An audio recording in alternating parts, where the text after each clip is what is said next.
आज हम जिस विषय पे बात करने जा रहे हैं वो बहुत ही अनोखा है, ब्रह्मांड की उत्पत्ति। लेकिन इससे पहले कि आप बिग बैंग या किसी वैज्ञानिक थ्योरी के बारे में सोचें, मैं आपको रोक दूंगी। आज का हमारा स्रोत विज्ञान से नहीं बल्कि कल्पना की दुनिया से है। बिल्कुल, हमारे पास द लेजेंड माइंड नाम की एक किताब का एक अध्याय है। इसका शीर्षक है the origin of universe I theory. और हमें ये बात साफ कर देनी चाहिए कि हम यहाँ किसी वैज्ञानिक सिद्धांत का विश्लेषण नहीं कर रहे हैं। हम एक कल्पनाशील रचना की गहराइयों में उतर रहे हैं। सही कहा। आज का मकसद ये समझना है कि ये आई थ्योरी या नेत्र सिद्धांत कैसे एक कहानी बनाता है। लेखक ने रोजमर्रा की जिंदगी के उदाहरणों का इस्तेमाल किया है ना, एक बहुत बड़े विचार को समझाने के लिए। हमारे पास स्रोत से एक तस्वीर भी है, एक बहुत ही रहस्यमयी आंख की, जो पूरे सिद्धांत का प्रतीक है। तो चलिए इस कहानी को एक फिल्म की तरह देखते हैं, परत दर परत। और इस फिल्म का पहला सीन वो किसी धमाके से शुरू नहीं होता है, बहुत शांति से। लेखक हमें कल्पना करने को कहते हैं कि एक बिल्कुल साफ सुथरा कमरा है जिसमें ताज़ी ऑक्सीजन भरी है और उसे 1 महीने के लिए पूरी तरह से बंद कर दिया गया है। कोई खिड़की नहीं, कोई दरवाजा नहीं, कुछ भी नहीं। और 1 महीने बाद जब आप उस कमरे में लौटते हैं तो वो साफ कमरा अब धूल के कणों से भरा होता है। लेखक का कहना है कि ये धूल कार्बन का एक रूप है जो बस खाली जगह और ऑक्सीजन से ही पैदा हुई। और यहीं से ब्रह्मांड की कहानी की नींव रखी जाती है। एक विशाल बंद जगह जो शुरुआत में सिर्फ ऑक्सीजन से भरी थी। यहीं से कहानी का पहला दिलचस्प मोड़ आता है, अनंत यानी इन्फिनिटी की अवधारणा। आमतौर पर हम अनंत को असीमित मानते हैं ना, जिसका कोई अंत ना हो। लेकिन इस स्रोत के हिसाब से अनंत का मतलब एंडलेस नहीं है, बल्कि वो खुद एक सीमा है, एक बाउंड्री जिसका मान 1 है। 1 मिनट, ये तो पूरी अवधारणा को ही पलट देता है। तो अनंत कोई खुली जगह नहीं बल्कि एक बंद सिस्टम है। जैसे घर की अपनी सीमा होती है, वैसे ही शुरुआती ब्रह्मांड की भी एक सीमा थी। वो अनंत होते हुए भी एक बंद कमरा था। ठीक, यही बात। लेखक के लिए एक बंद सिस्टम का होना बहुत जरूरी है, क्योंकि इसी बंद घेरे के अंदर ही तो बदलाव हो सकता है। अगर ये खुला होता तो ऊर्जा और पदार्थ बस बिखर जाते। तो इसी बंद, ठंडे और ऑक्सीजन से भरे ब्रह्मांड में समय के साथ वही हुआ जो उस कमरे में हुआ था। ऑक्सीजन के परमाणु धीरे धीरे धूल के परमाणुओं में बदलने लगे। तो अब हमारे उस ब्रह्मांडीय कमरे में धूल के कण तैर रहे हैं, और ये जो नए धूल के कण बने वो ऑक्सीजन के कणों से भारी थे। यहाँ पर लेखक वो भौतिकी के एक सिद्धांत का सहारा लेते हैं, सेंटर ऑफ मास। हाँ, द्रव्यमान केंद्र का सिद्धांत, जिसके अनुसार किसी भी सिस्टम में भारी चीजें केंद्र की ओर खिंचती हैं।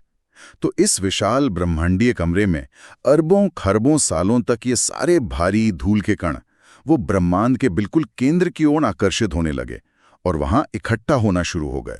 जब मैं इसके बारे में सोचती हूँ तो मेरे दिमाग में आता है कि इन सभी कणों को इकट्ठा होकर एक बहुत ठोस पिंड बनाना चाहिए था। हाँ। शायद किसी ब्लैक होल की तरह। लेकिन स्रोत कुछ और ही कहता है ना? हाँ, और यही इस थ्योरी को और दिलचस्प बनाता है। लेखक के अनुसार इन कणों से केंद्र में एक ठोस गोला नहीं बल्कि एक बहुत बड़ी खोखली और गोलाकार गेंद बनी। ये हमारे ब्रह्मांड का पहला ढांचा था। शायद लेखक ये कल्पना कर रहे हैं कि कण एक दूसरे से जुड़कर एक बाहरी परत बना रहे थे, न कि एक ठोस केंद्र। तो अब हमारे पास एक के अंदर एक 2 ब्रह्मांड जैसे बन गए। एक बड़ा बाहरी ब्रह्मांडीय कमरा और उसके अंदर ये छोटी भीतरी खोखली गेंद। ये तो किसी रूसी गुड़िया जैसा लग रहा है। हाँ, एक के अंदर एक परतें। ये बहुत अच्छी उपमा है। और इस नई भीतरी गेंद के बनने से एक और सीमा या बाधा पैदा हो गई। अब हमारे पास एक सीमा के अंदर दूसरी सीमा थी, और इसका मतलब ये हुआ कि अंदर फंसी हुई ऑक्सीजन का बर्ताव भी बाहर वाली ऑक्सीजन से अलग होना था। तो उस अंदरूनी गेंद में जो ऑक्सीजन फंस गई थी उसके साथ क्या हुआ? लेखक के अनुसार उस अंदरूनी सीमा के दबाव और परिस्थितियों ने एक तरह का ब्रह्मांडीय रसायन शास्त्र रच दिया। उस बंद गेंद के अंदर ऑक्सीजन के परमाणु हाइड्रोजन के परमाणुओं में बदल गए। ये तो कमाल का मोड़ है। मतलब एक ही प्रक्रिया, यानी एक बंद जगह में रहना, 2 अलग-अलग नतीजे दे रही हैं। बाहर धूल बन रही है और अंदर हाइड्रोजन। ये दिखाता है कि इस सिद्धांत में सीमा या बाउंड्री का कितना महत्व है। ये सिर्फ एक दीवार नहीं है, ये एक उत्प्रेरक है जो चीजों को बदल देती है। बिल्कुल। तो अब हमारे पास गेंद के बाहर ऑक्सीजन है और गेंद के अंदर हाइड्रोजन और थोड़ी बची हुई ऑक्सीजन। और हम सब जानते हैं कि जब हाइड्रोजन और ऑक्सीजन 2.1 के अनुपात में मिलते हैं तो क्या बनता है? पानी। तो उस पूरी खोखली गेंद के अंदर पानी भर गया। ये सोचना ही कितना अलग है। ज्यादातर कहानियों में ब्रह्मांड की शुरुआत आग से, रोशनी से या एक धमाके से होती है, लेकिन यहाँ शुरुआत पानी से भरी एक घूमती हुई विशाल गेंद से हुई है, एक तरह का ब्रह्मांडीय गर्भ। हाँ, और अब सवाल ये था कि इस पानी से भरी गेंद का क्या हुआ? स्रोत बताता है कि ये गेंद अपनी धुरी पर लगातार घूम रही थी और इस घूमने की प्रक्रिया को लेखक ने भौतिकी के शब्द काम यानी वर्क डन से जोड़ा है। जब कोई चीज घूमती है या चलती है तो वो ऊर्जा खर्च करती है और उस ऊर्जा से गर्मी पैदा होती है। लेखक ने यहाँ एक बहुत ही सरल सा उदाहरण दिया है ना? हाँ, उन्होंने एक धावक का उदाहरण दिया है। जब कोई इंसान 5-7 किलोमीटर दौड़ता है तो उसका शरीर काम करता है। इस मेहनत के कारण उसके शरीर से गर्मी निकलती है और पसीना आता है। यह शरीर की आंतरिक ऊर्जा का बाहरी रूप है। तो ठीक उसी तरह ये विशाल ब्रह्मांडीय गेंद जब अरबों सालों तक अपनी धुरी पर घूमती रही तो इस लगातार मंथन से उसके अंदर भी गर्मी पैदा होने लगी, एक धीमी लेकिन लगातार बढ़ती हुई गर्मी। और ये गर्मी इतनी बढ़ गई कि गेंद के अंदर का पानी उबलने लगा। अब कल्पना कीजिए, एक बंद गोले के अंदर उबलता हुआ महासागर जो अरबों साल से घूम रहा है। दबाव और तापमान अपनी चरम सीमा पर पहुंच रहे थे और फिर कहानी का सबसे नाटकीय मोड़ आता है। 1 मिनट, मुझे अंदाजा लगाने दीजिए। अगला कदम आग होना चाहिए, लेकिन यहाँ एक समस्या है। ये सब पानी के अंदर हो रहा है। पानी के अंदर आग लगना, ये तो भौतिकी के नियमों के बिल्कुल खिलाफ लगता है। स्रोत इस अजीब घटना को कैसे सही ठहराता है? आपने सही पकड़ा। यहीं पर यह सिद्धांत विज्ञान के दायरे से निकलकर अपनी एक अलग तर्क प्रणाली में चला जाता है। लेखक का तर्क भौतिकी से ज्यादा प्रक्रिया पर आधारित है। पानी से भाप बनी, लेकिन गेंद तो पूरी तरह से बंद थी। उस भाप के निकलने के लिए कोई जगह ही नहीं थी, तो वो वापस पानी में ही मिलती रही। तो ये एक तरह का बंद प्रेशर कुकर था, लेकिन ब्रह्मांडीय पैमाने पर। उससे भी कहीं ज्यादा। लेखक का कहना है कि अरबों साल के इस अंतहीन दबाव और मंथन ने पानी के गुण ही बदल दिए। जब ऊर्जा भाप के रूप में भी बाहर नहीं निकल सकी तो वो एक नए विनाशकारी रूप में प्रकट हुई। यहाँ आग शायद उस पारंपरिक आग जैसी नहीं है जिसे हम जानते हैं, बल्कि एक तरह की चरम रासायनिक प्रक्रिया है, एक आंतरिक दहन जिससे एक नया तत्व बना, कार्बन। काले रंग का कार्बन। इसका मतलब है कि वो साफ पानी अब धीरे धीरे काला और गाढ़ा होने लगा होगा। एक साफ सुथरे गर्भ से अब कुछ गहरा और अपारदर्शी बन रहा है। ठीक यही हुआ। यह प्रक्रिया लगातार चलती रही और समय के साथ वो पानी एक गाढ़े जली जैसे काले पदार्थ में बदल गया। लेखक ने इसे कोयला कहा है, एक ब्रह्मांडीय कोयला। ये सोचना कितना अजीब है कि सिद्धांत के हिसाब से जीवन का आधार पानी, वो ब्रह्मांड के सबसे काले पदार्थ कोयले में बदल गया। सूरज सब इसी जली से बने हैं। ये सिद्धांत यही कहता है। अब इस जेली के अंदर भी 2 तरह के हिस्से थे। उस जली जैसे कोयले के वे हिस्से जिनमें थोड़ी मात्रा में हाइड्रोजन और ऑक्सीजन के तत्व बचे रह गए थे। वे इस ब्रह्मांडीय गर्मी से पूरी तरह जल नहीं पाए। वे धीरे धीरे ठंडे होकर ठोस पिंड बन गए। और वही हमारे ग्रह बने, जैसे कि हमारी पृथ्वी। हाँ, इस नजरिए से देखें तो हमारी पृथ्वी एक ऐसा कोयला है जिसमें पूरी तरह आग नहीं लग पाई। ये तो हमारे अस्तित्व को बहुत अलग नजरिए से दिखाता है।